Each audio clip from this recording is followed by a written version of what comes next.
우리 이 시간 가슴에 두 손 올리고 오늘은 믿음으로 좀 고백하며 말씀의 자리에 나아가 볼까요? 하나님의 은혜는 오늘의 나를 새롭게 하십니다. 예수님의 사랑은 오늘의 나를 회복시키십니다. 성령님의 역사하심은 오늘의 말씀이 내일의 삶이 되게 하십니다. 아멘. 이 은혜가 예배 가운데 차고 넘치게 되길 주님으로 축복합니다. 오늘 우리에게 주신 하나님의 말씀은요, 사도행전 19장 말씀인데요, 짧은 말씀이라서 우리가 같이 한번 읽어볼까 합니다. 우리 같이 한번 읽어볼까요? 시작.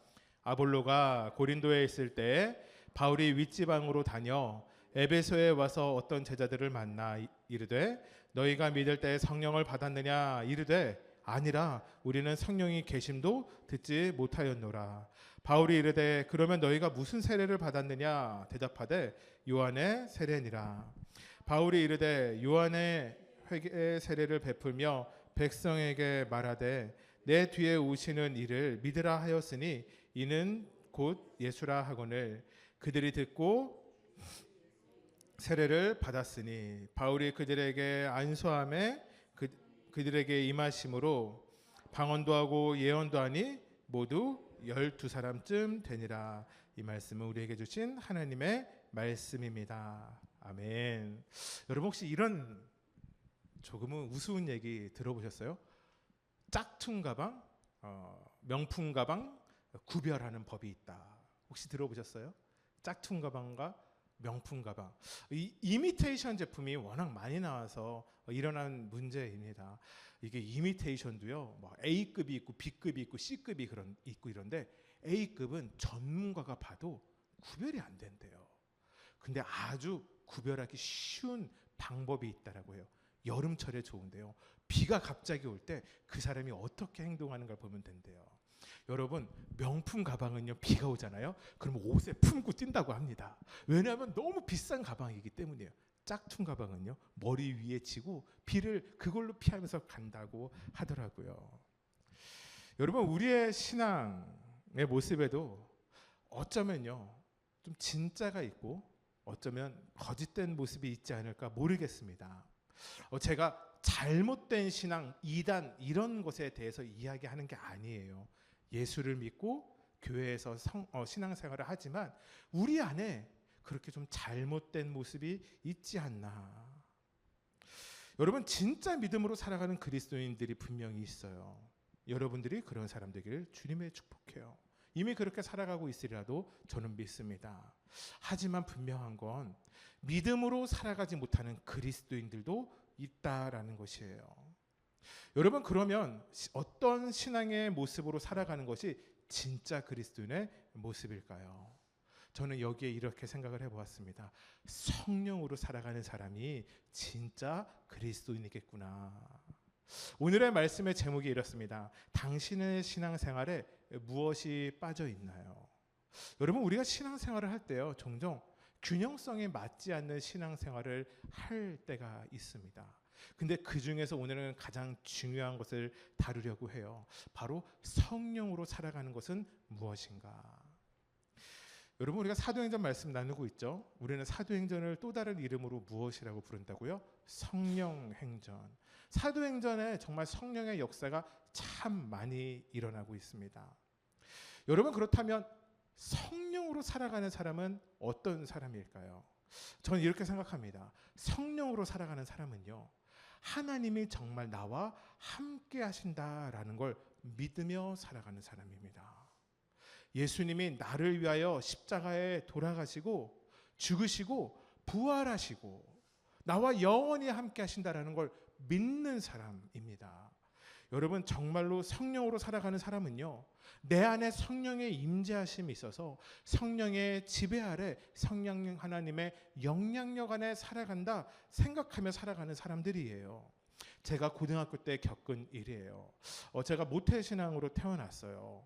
사실 그때 인격적으로 예수님을 만나지 못했지만 저에게는 교회를 가는 것이 정말 큰 즐거움이었어요. 교회에서 그때 당시 담당 목사님이 이찬수 목사님이었는데 이찬수 목사님이 전도해라 이런 말 잘 안 하시거든요. 근데 갑자기 제가 친구들한테 이런 얘기를 했어요. 야 교회 같이 가자라고 얘기하게 된 거예요. 근데 한 친구가 저에게 얘기했어요. 야, 교회는 왜 가는데? 라고 물어봤는데 제가 어리고 뭐 신앙이 깊지 않았으니까 여기까지 대답을 못했어요. 그냥 교회 같이 가자까지가 저의 말이었던 거예요. 그래서 이렇게 있다가 그때 당시에 저도 들었던 얘기를 했어요. 야, 교회 안 가면 지옥 가. 여러분, 그게 그 전도하는 사람의 자세는 아닌 것 같죠? 제가 이렇게 얘기했어요. 그러니까 친구가 얘기해요. 이렇게 얘기하는 거 아니야. 나는 절에 1년에 몇 번 정도 가거든. 그 친구는 절을 다녔어요. 부모님은 좀 열심히 다니고 친구는 잘 안 다니고. 나는 절 다니는데 절 다녀도 천국 간다고 스님이 이야기하셨어. 와, 이렇게 얘기하는데 제가 할 말이 없는 거예요. 근데 그 친구가 이어서 이렇게 얘기했어요. 야, 너 그러면 하나님 본 적 있어? 여러분, 하나님 보셨어요? 여기서 또 봤다고 하면 우리 교회 위험해져요. 저는 하나님 봤습니다. 이러면 위험해질 수 있어요. 그래서 제가 얘기했죠. 나는 하나님 못 봤는데. 그리고 사실 제가 봤던 예수님도 이 서양 그 미국 아니 유럽의 귀공자처럼 이 금발머리에 빠마머리한 예수님인데 그 예수님이 우리가 알고 있는 예수님과 많이 다르다는 거 그때도 알고는 있었거든요. 그러니까 예수님도 어떻게 생긴지도 몰라요. 하나님은 본 적이 없고요. 근데 그 친구가 담대하게 얘기하는 거예요. 나는 절에 갈 때마다 부처를 봐. 절마다 부처 그 동상 같은 게 있잖아요. 자기는 본다라는 거예요. 제가 진짜 할 말이 없었어요. 시간이 많이 흘렀어요. 지금도 연락하고 지내는 친구인데 이 친구가 30대에 직장을 옮기다가 이랜드 계열사에 들어가게 되었어요. 여러분 혹시 아세요? 이랜드는 기독교 색채가 매우 강한 회사죠. 그래서 아침에 가면요 강제적으로 큐티 모임을 합니다. 믿는 사람 믿지 않는 사람 상관없이. 근데 이 친구가 여러분 이랜드에서 큐티를 하다가 하나님을 만나게 되었어요. 지금도 가끔씩 교회를 가더라고요. 이 친구가 하나님을 만나고 나서 저에게 이렇게 얘기했어요. 야, 좀 빨리 말해주지 그랬어. 하나님이 정말 계시다고. 그래서 제가 얘기했어요. 내가 고등학교 2학년 때 얘기했잖아 너한테. 그랬더니 그걸로 부족하다라는 거였어요. 여러분, 제가 그랬어요. 분명히 저도 어렸었을 때부터 하나님이 계시다라는 건 알았어요. 예수님 믿었어요. 근데 무엇인가 제 삶에 너무 많은 것이 빠져 있었어요. 시간이 흐르자 그 빠져 있던 것, 저에게 부족한 것이 무엇인지 알았어요. 바로 성령 하나님이 저의 신앙생활에 없었던 것이에요. 여러분, 오늘 말씀 참 중요한 말씀입니다. 그래서 조금은 어려울 수 있어요. 어려운 말씀은 어떻게 들어야 돼요? 집중해서 잘 들으셔야 돼요. 오늘 말씀 통해 정말 우리의 삶에 은혜가 넘치게 되길 주님의 축복해요. 사도행전 말씀, 사도행전 18장 우리가 지난주에 나누었는데요. 사도행전 18장을 끝으로 바울의 2차 전도 여행이 같이 끝나게 됩니다. 그리고 19장부터는 3차 전도 여행이 시작되어져요. 먼저 2차 전도 여행 사진 한번 보여주시겠어요? 안디옥에서 시작해서요. 마지막에 어디에서 끝나게 되냐면, 그렇죠? 예루살렘으로 들어가면서 끝나게 됩니다. 여러분, 이렇게 되었어요. 그리고 이제 마지막 3차 전도 여행이 오늘 말씀에서 시작이 돼요. 우리가 이제 최근의 말씀을 보게 되면요, 바울이 2차 전도 여행 한번 띄워주시겠어요? 감사합니다. 아덴에서 사역이, 바울의 사역이 아테네, 그리스 아테네에서 사역이 성공했어요? 실패했어요? 지난주 잠깐 다루었었는데 맞아요. 실패했어요. 바울의 뜻대로 되지 않았어요. 그래서 이 아덴에는 그 실패라기보다는 생각대로 되지 않았어요. 그래서 교회가 세워졌어요? 안 세워졌어요? 안 세워졌어요. 믿는 사람이 몇 사람만 되었다라고 성경은 이야기합니다. 그리고 고린도로 넘어가게 되죠. 고린도로 넘어갈 때 같이 했던 디모데, 실라 함께 하지 못했어요. 아마 어려움이 있었던 것 같아요. 이곳에 갔었을 때 바울이 마주한 어려움 중에 하나는 무엇이에요? 재정의 어려움이었어요. 돈이 없으니까 먹고 살아야 되는데, 복음을 전해야 되는데, 그래서 그가 가지고 있었던 스페셜리티한 능력이 있었죠. 바로 천막을 만드는 일. 천막은 누가 만들어요? 됐어요. 그랬어요. 근데 이 사람이 천막을 만들고 있다가, 바울이 천막을 만들고 있다가 기도하던 중에 하나님께 음성을 들어요. 너가 걸어가고 있는 길이 맞다. 고린도에 너의 말씀을 들어야 할 사람들이 많이 있다. 바울이 이에 힘을 얻고 1년 반의 시간을 그곳에서 더 머물며 교회를 세우고 그곳에 예수의 도를 전하기 시작합니다. 그리고 에베소로 넘어가게 됩니다. 우리가 그걸 말씀으로 안 나눴는데요. 에베소에서는요, 좋은 사역의 열매, 아니 사역의 열매는 사실 대부분 다 좋았으니까 좋은 분위기 안에서 바울이 사역했던 것을 보게 돼요. 왜냐하면 사도행전 18장 20절에 이런 말씀이 있거든요. 한번 화면 보시고 제가 읽어드릴게요. 여러 사람이 더 오래 있기를 청하되 허락하지 아니하고, 여러분 이게 무엇이냐면 바울이 이제 이곳을 떠나려고 했는데요. 여러 사람이 바울을 붙잡은 거예요. 여러분 생각해 봅시다. 여러분 좋아하는 사람하고 있으면 오랫동안 같이 있고 싶어요? 아니면 빨리 헤어지고 싶어요? 대답 좀 해줘봐요. 오래 같이 있고 싶죠. 반대로요. 진짜 싫은 사람이 있어요. 그러면 오랫동안 같이 있고 싶어요? 빨리 헤어졌으면 좋겠어요. 빨리 헤어지고 싶죠. 사람의 마음이 그렇죠. 여러분 이곳에 있는 사람들이 바울을 참 좋아했나 봐요. 바울과의 관계가 참 좋았나 봐요. 그래서 바울에게 얘기한 거예요. 선생님 여기 떠나지 말고 좀 더 오래 있어 주시면 안 돼요? 라고 얘기해요. 여러분 근데 바울이 어떤 사람입니까? 여러분 바울은 사명으로 살아가는 사람이었어요. 그래서 바울이 얘기합니다. 21절인데 제가 읽어드릴게요. 작별하여 이르되 만일 하나님의 뜻이면 너희에게 돌아오리라 하고 배를 타고 에베소를 떠나. 요즘 말로 하기에는 이 말도 요즘 말은 아닌 것 같은데 쿨한 사람이었어요. 야, 맺고 좀 그렇게 참 정확한 사람이었어요. 그렇게 바울은 예루살렘으로 떠나며 자신의 2차 전도 여행을 마치게 됩니다. 그리고 나서 18장 후반부에 한 사람이 등장하는데요. 사실 오늘 말씀과 매우 연결되어질 만한 중요한 사람이라서 이 사람에 대한 이야기를 빼먹고는 오늘의 말씀이 이어지지가 않아요. 바로 아볼로라는 사람입니다. 여러분 혹시 아볼로라는 사람 들어보신 적 있으세요? 있으신 분도 있고 없으신 분도 있을 건데 아마 아볼로라는 인물을 사도행전과 다른 데서 이제 기억하기보다는요. 고린도전서 말씀을 통해서 아마 여러분 아시는 분이 있을지 몰라요. 여러분 먼저 아볼로라는 사람이 어떤 사람인가? 사도행전 18장에서는 그를 이렇게 소개합니다. 알렉산드리아에서 난 아볼로라 하는 유대인이 에베소에 이르니 이 사람은 언변이 좋고 성경에 능통한 자라. 그가 일찍이 주의 도를 배워 열심으로 예수에 관한 것을 자세히 말하며 가르치나. 갑자기 뭔가 반절이 일어나는 것 같죠? 그 다음에 뭐라고 되어 있어요? 요한의 세례만 알 따름이라. 여러분 아볼로는요 고린도 교회에 문제가 있었을 때 등장한 인물 중에 하나입니다. 고린도 교회가 아까 방금 얘기했지만 지금 바울이 고린도에서 에베소로 떠났잖아요. 그곳에서 1년 반 동안 교회가 세워졌는데 그 교회에 문제가 생겨요. 다툼이 일어나요. 분쟁이 일어나요. 왜 그러냐면요. 누구의 말이 맞다로 성도들이 싸우기 시작한 거예요. 근데 그 누구가 사실은 아무도 틀린 사람이 없어요. 4명의 인물이 등장하는데요. 고린도전서 1장 11절 12절에 이렇게 되어 있어요. 내 형제들아 글로의 지편으로 너희에 대한 말이 내게 들리니 곧 너희 가운데 분쟁이 있다는 것이라. 분쟁이 있다라는 거예요. 사람들이 말로 싸우기 시작했어요. 내게 이것을 말하거니와 너희는 각각 이르되 나는 바울에게, 나는 아볼로에게, 나는 게바에게, 나는 그리스도에게 속한 자라 한다는 것이니. 여러분 바울 누군지 아시겠죠? 아볼로 제가 지금 말씀드릴 거예요. 여러분 게바가 누구예요?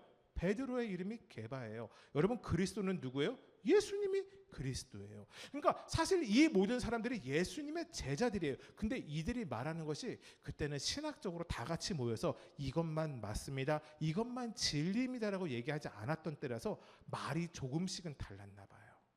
그러니까 이것을 가지고 조금의 다른 말을 가지고 서로 싸우기 시작한 것이에요. 그만큼 아볼로는요 초대교회 때 영향력이 매우 컸던 사람이에요. 어느 정도 사람들하고 지금 이름이 랭킹되어 있어요? 예수님, 베드로, 바울, 여기에 아볼로까지 껴있어서 당시엔 정말 영향력이 큰 초대교회의 매우 중요한 리더십이었다라는 것이에요. 신학자들은요 이 사람의 정체를 세례 요한의 제자 중 하나이거나 세례 요한의 제자에게 영향력을 많이 받은 사람일 거다라고 먼저 추정을 합니다. 그 다음에 한 가지가 더 독특한 것이 있는데 이 사람이 갑자기 튀어나와요. 성경에 그 전에 존재하지 않다가 이 사람의 직업이 무엇이라고 생각하냐면 아마 꽤나 고가품, 비싼 물건, 좋은 것들을 이렇게 상인으로 가지고 다니면서 파는 상인이었을 거라고도 이야기하더라고요. 이 사람이 곳곳에 다니면서 이렇게 높은 사람들을 만나면서 이렇게 물건을 파는 사람들이었어요. 그러다 보니까 야 여러 나라 말도 할 수 있어요. 설득을 해야 되는 상인이다 보니까 말의 언변이 좋았어요. 이런 사람이라고 추측하더라고요. 유대의 역사가 요세푸스가 있어요. 그 사람이 이 사람을 상인이었을 거라고 이야기하더라고요. 여러분, 근데 그에게 예수님을 알았는데요, 문제가 하나 있었어요. 바로 무엇이에요? 요한의 세례를 알았다라는 것이에요. 제가 참 좋아하는 인물 중에 하나가 또 세례 요한입니다. 이제 이렇게 얘기하면 제가 좋아하는 인물이 한 30명쯤은 성경에서 되는 것 같아요. 자, 중요한 건 세례 요한은 어떤 사람입니까? 예수님의 오실 길을 준비하며 그가 했던 건 뭐냐면 이스라엘 백성에게 회개를 촉구했던 인물이라는 거예요. 너 인생 잘못 살아서 이제 예수님한테 돌아가야 돼, 이제 메시아한테 돌아가야 돼 라고 주장했던 인물이 바로 요한이었습니다. 여러분, 회개가 무엇이에요? 여러분, 내가 죄인임을 인정하는 것이에요. 여러분, 우리가 스스로 죄인임을 인정하는 게 쉽나요? 여러분, 혹시 오늘 길 가시다가 한 사람 붙잡고 당신은 죄인입니다 그러면 기뻐하며 네, 제가 죄인입니다 라고 할 사람이 있겠어요? 없어요. 당신은 좋은 사람입니다 라고 하면 네, 저는 제법 괜찮은 사람입니다 라고 얘기했지만 당신은 죄인이에요 라고 하면 누가 좋아하겠습니까? 여러분, 분명한 것은 성령을 모르지만 예수를 믿었던 사람들이 그때 이 초대교회 때에도 있었다라는 것이죠. 여러분, 그리고 이제 사도행전 19장이 되어서 바울이 3차 전도 여행을 다시 준비하고 떠나게 되어집니다. 다음 사진, 아까 지도 사진 한 번만 더 보여주시겠어요? 안디옥에 떠나서 또 에베소로 이제 다시 건너가게 됩니다.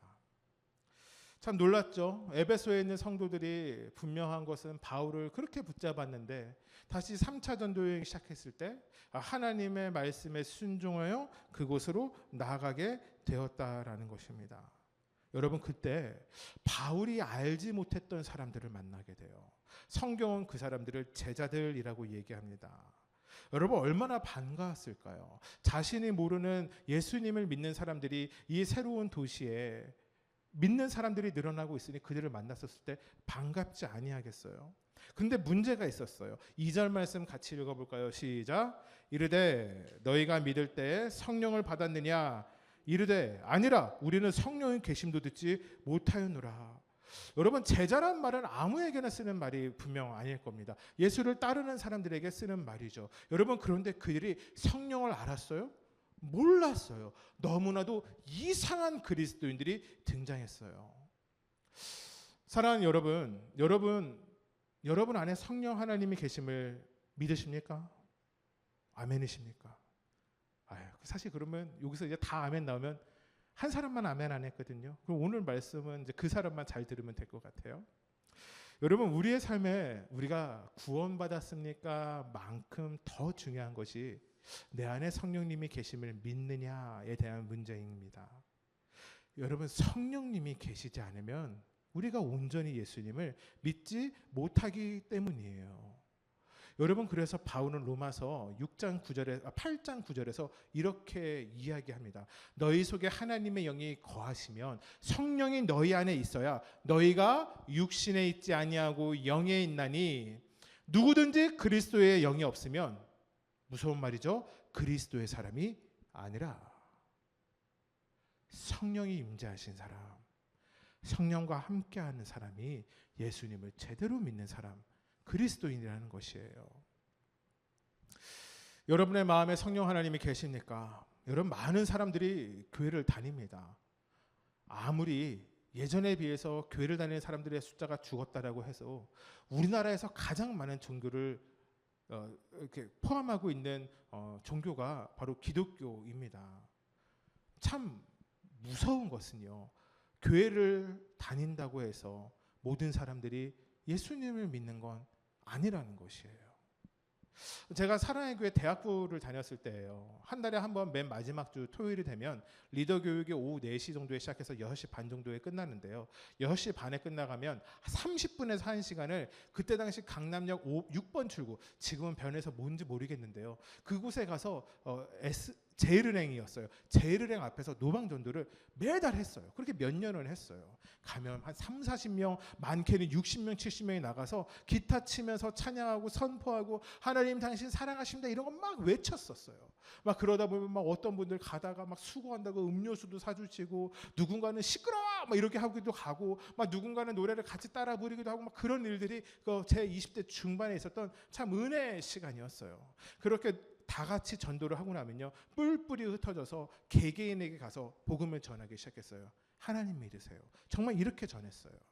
제가 어느 한 여자분, 정확히 나이는 기억 안 나지만 저희 어머니 또래 같은 어떤 아주머니에게 제가 저희 이제 전도지를 할지 이렇게 얘기했어요. 하나님 믿으세요라고 얘기했더니 그분이 이렇게 얘기했어요. 저 교회 다녀요. 이 뒤에 있는 사랑의 교회 다녀요라고 얘기하는 거예요. 그래서 제가 마음이 좋았어요. 아, 그러세요? 근데 이렇게 얘기하더라고요. 그런데 가끔 나가요. 여러분 이상하잖아요. 교회를 다니는데 가끔 교회를 간다. 그래서 물어봤어요. 어떻게 해요? 왜 가끔 교회를 가세요?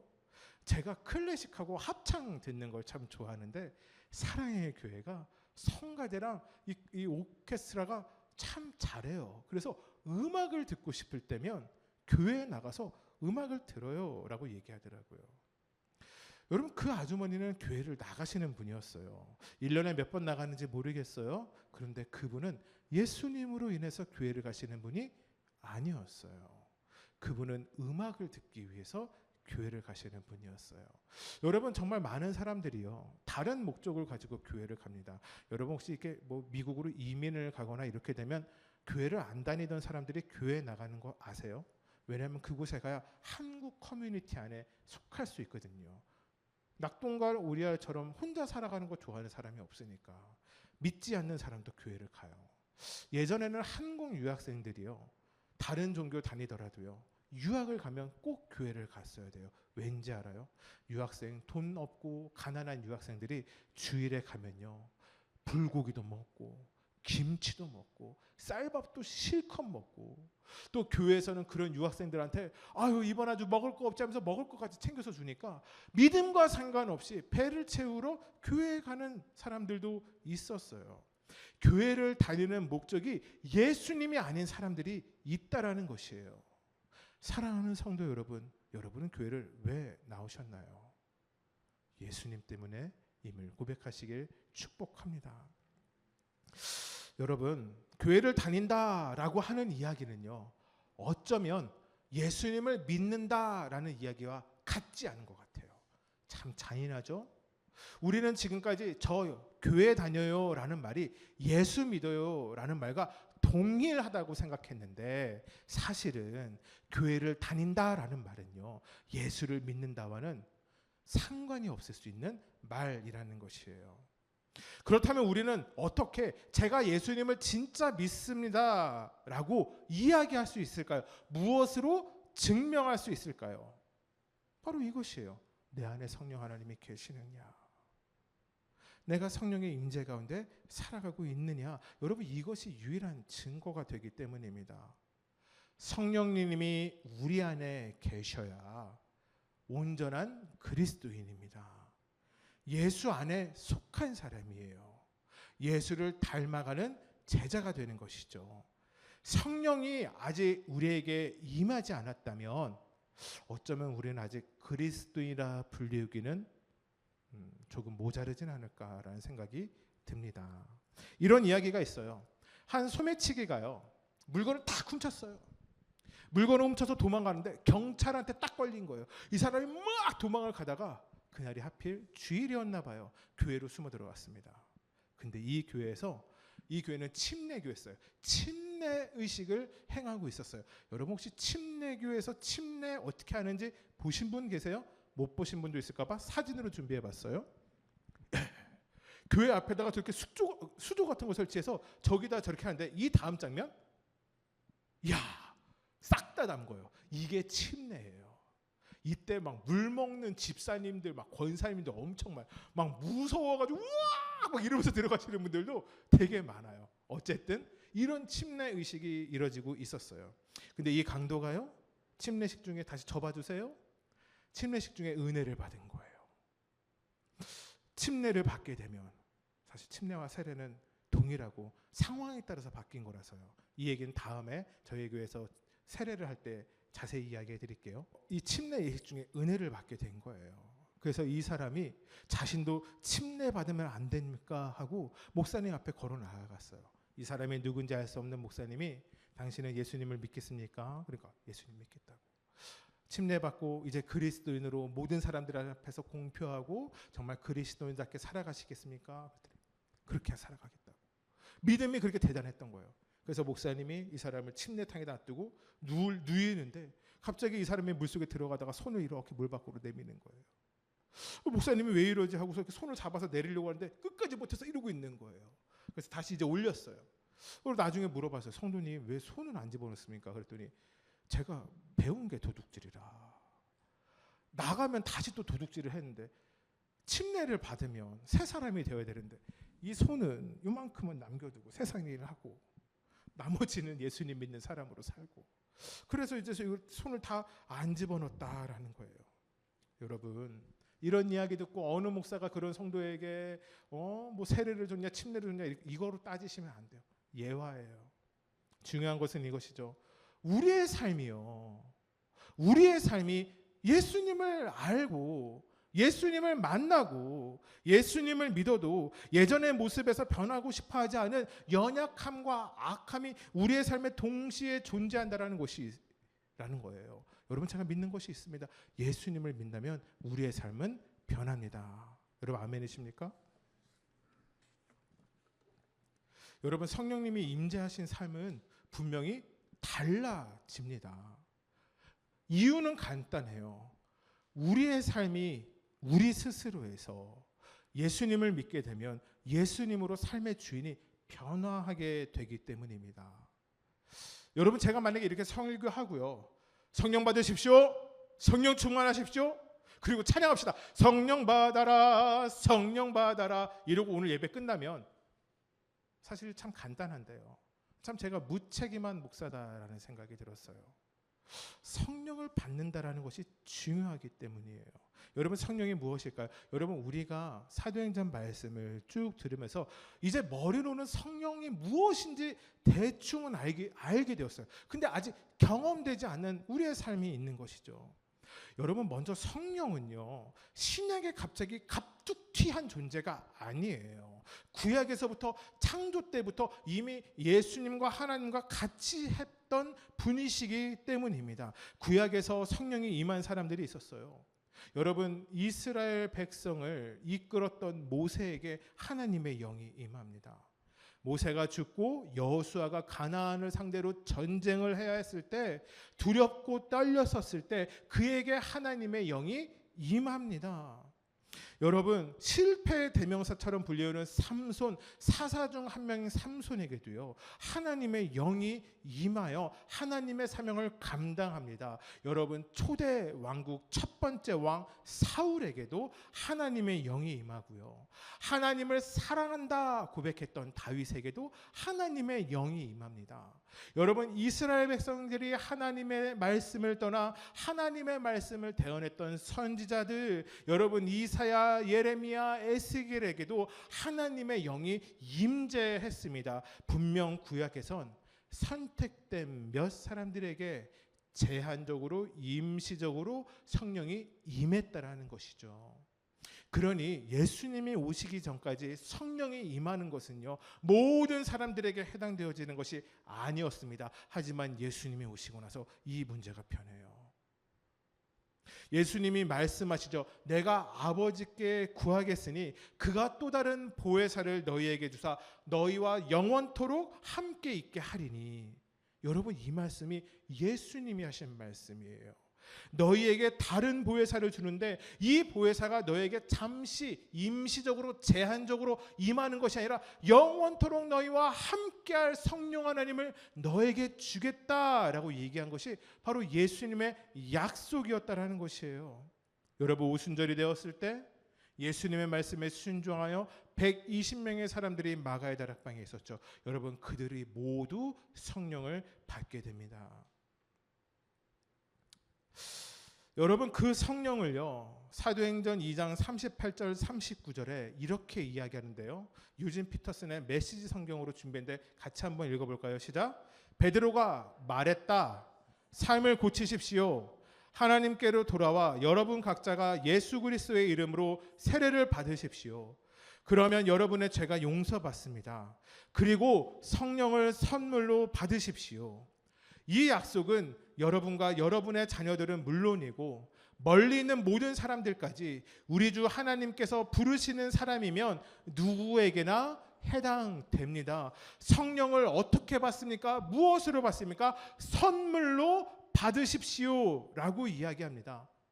사랑하는 성도 여러분, 성령은 내가 취하는 것이 아니라 받는 것임을 믿으시길 주님의 축복합니다. 여러분 성령은 하나님이 주시는 선물이에요. 여러분 선물 받아보셨어요? 또 갑자기 이렇게 마음이 어려워진다. 선물 태어나서 한 번도 못 받아보셨어요? 여러분 우리가 선물을 받을 때가 있죠. 여러분 우리가 선물을 받을 때 무엇을 준비해야 되나요? 그냥 기쁘고 감사하게 받으면 돼요. 자 여기 선물했는데 사실은 대부분의 선물은 포장되어 있으니 그것을 까기 전까지 어머 고맙습니다 하고 받으면 돼요. 물론 그 안에 내가 원하지 않는 무엇이 들어있을지 모르겠지만 그건 다른 얘기고 우리가 그것을 기쁨과 감사함으로 받으면 돼요. 여러분 선물은요 받는 사람이 어려운 것이 아니라 주는 사람이 어려워요. 주는 사람이 준비해야 하는 수고가 있거든요. 여러분 하나님이 우리에게 성령을 주시기 위하여 하나님이 우리를 위하여 우리에게 가장 좋은 것을 생각하셨어요. 바로 그것이 성령 하나님이에요. 여러분 성령이 언제 임하는지 우리는 사도행전 말씀을 통해서 보았어요. 여러분 너무 간단해요. 복음이 임하는 곳이면 성령이 임해요. 그곳이 어느 장소이든 중요하지 않았어요. 여러분 사마리아 땅에서도 광야에서도 이방 땅 이방 사람들에게도 예수를 믿는 사람, 하나님을 아는 사람, 모르는 사람에게도 예수 그리스도의 복음이 전해지는 곳에 성령이 임재했음을 믿으시길 주님 축복해요. 여러분 우리 오늘 첫 번째 불렀던 찬양 기억나세요? 오늘 이곳에 계신 성령님 우리에게 말씀하시고 우리를 가르치소서. 이럴 때 딱 이제 좀 띄워주셔야지 센스가. 그 다음에 또 뭐예요? 닫힌 우리 마음 열어주시고 주의 빛으로 밝혀 우리를 인도하소서. 오늘은 이 찬양을 예배 중간에 같이 한번 불러볼까 하는데요. 우리 같이 한번 불러봅시다.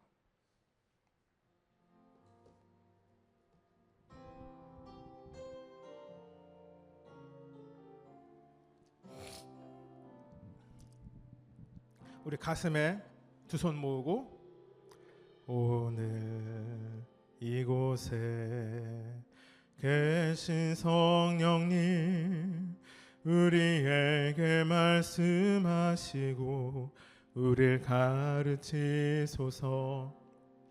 닫힌 우리 마음 열어주시고 주의 빛으로 밝혀 우리를 인도하소서. 오늘 이곳에 계신 성령 우리 진심으로 찬양합시다. 우리에게 말씀하시고 우리를 가르치소서. 닫힌 우리 마음 열어주시고 주의 빛으로 밝혀 우리를 인도하소서. 주님보다 앞서지 않고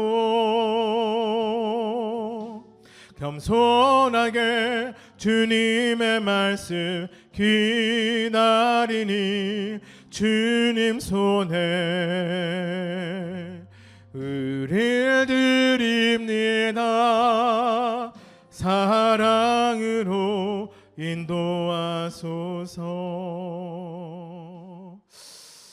사랑하는 여러분, 성령을 받는다는 것은 우리에게 속한 일이 아닙니다.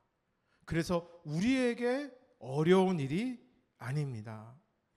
하나님은 예수님을 믿는 모든 사람에게 값없이 무조건 이 선물을 주시기로 약속하셨기 때문입니다. 여러분, 그것이 성령 하나님입니다.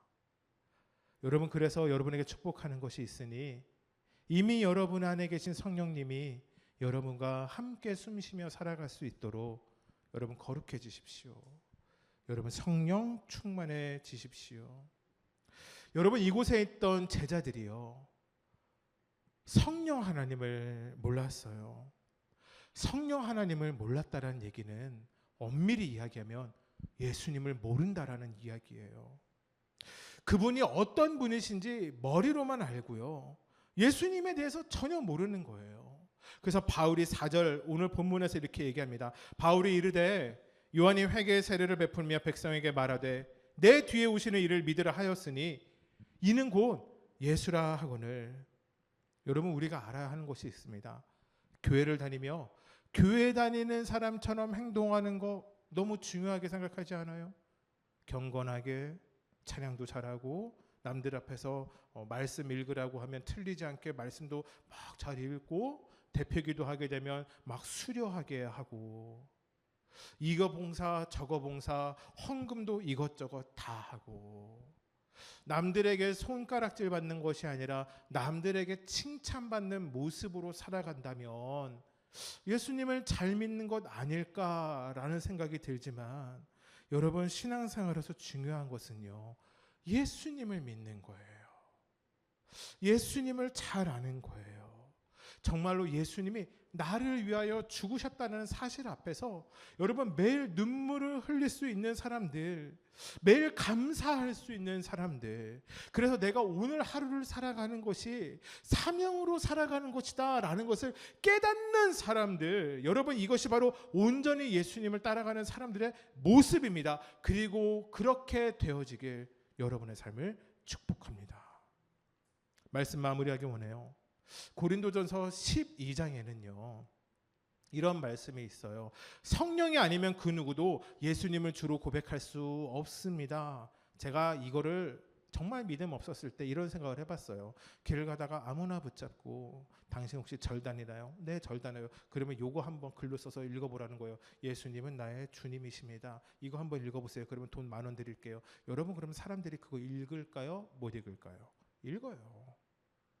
여러분, 예수님 당신이 나의 삶의 주님이십니다라고 입술로 고백하는 건요 누구나 다 해요.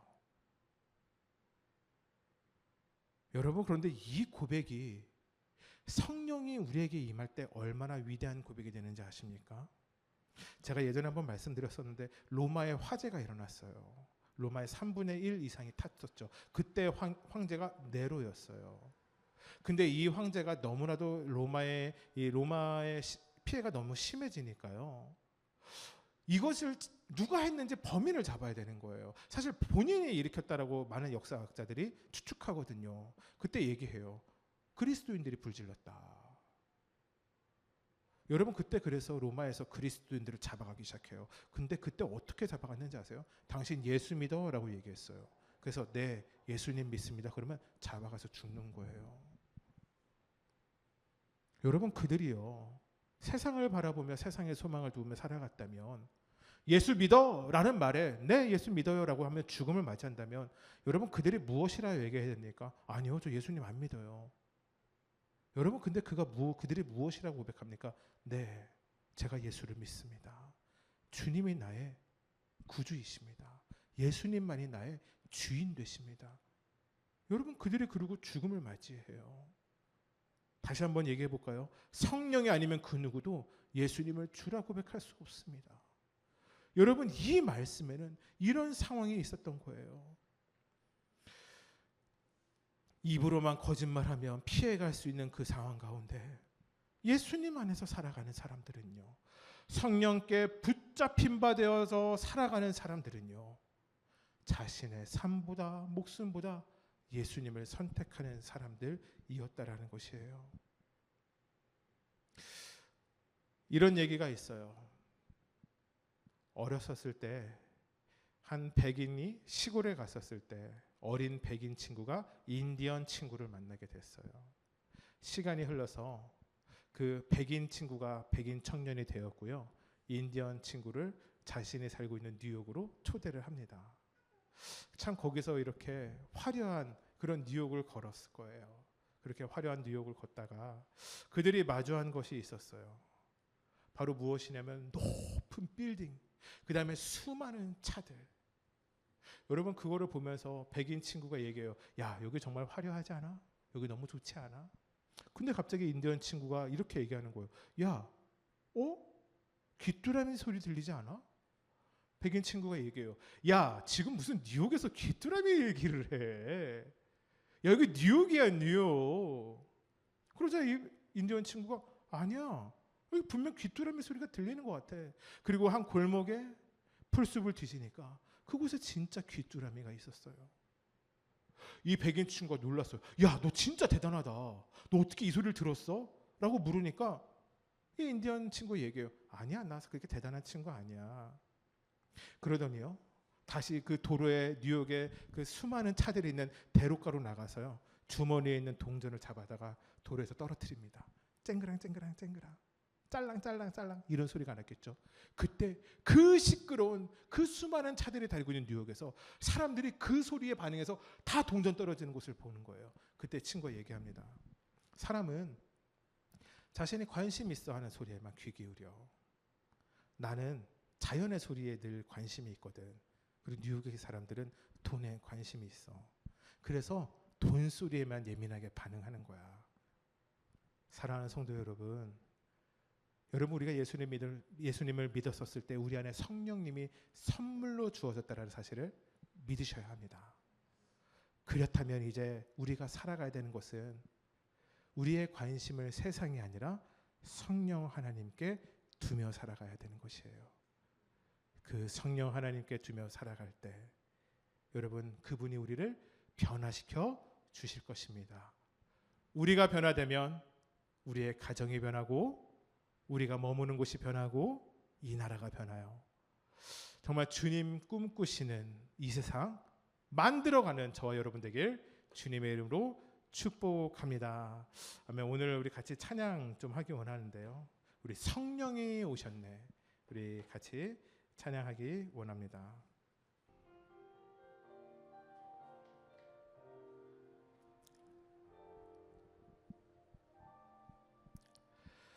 허무한 시절 지날 때, 깊은 한숨 내쉴 때, 그런 풍경 보시며 단식하는 분 있네.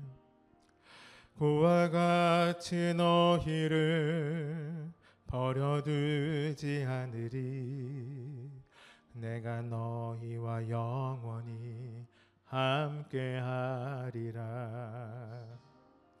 허무한 시절 지날 때, 깊은 한숨 내쉴 때, 그런 풍경 보시며 단식하는 분이네.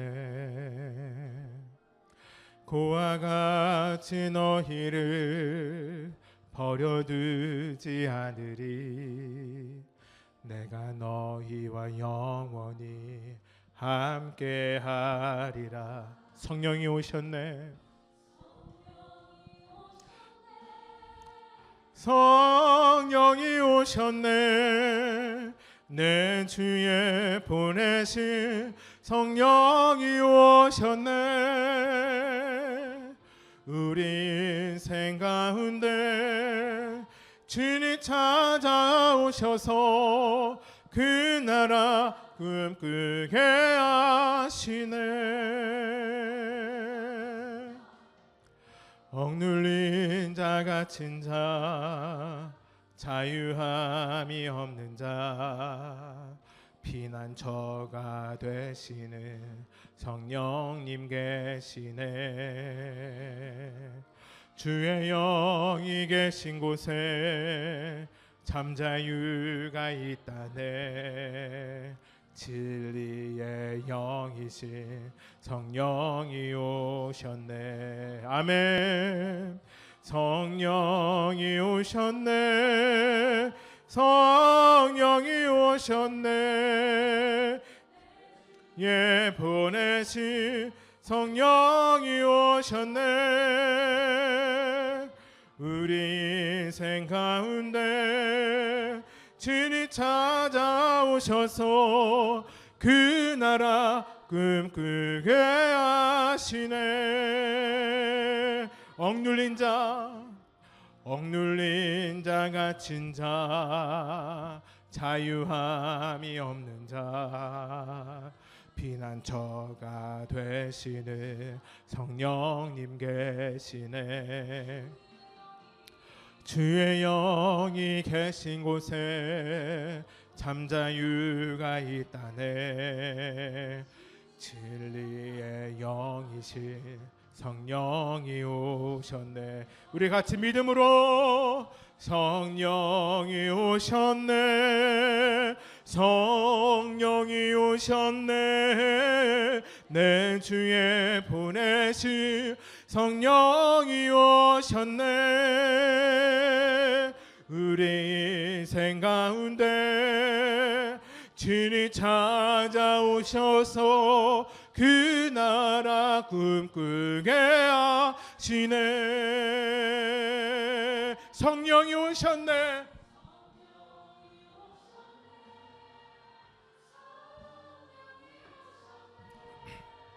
내 주에 보내신 성령이 오셨네. 우리 인생 가운데 진이 찾아오셔서 그 나라 꿈꾸게 하시네. 우리 시간 믿음으로 기도하며 나아가기 원합니다. 성령 하나님 임재하여 주시옵소서. 나의 삶 가운데 나의 마음 가운데 임하신 주님, 그 주님과 함께 동행하며 살아가는 우리 한 사람 한 사람 되게 하여 주시옵소서. 우리 시간 주여 한번 외치시고 믿음으로 기도하며 나아가기 원합니다. 주여. 하나님 아버지 감사합니다.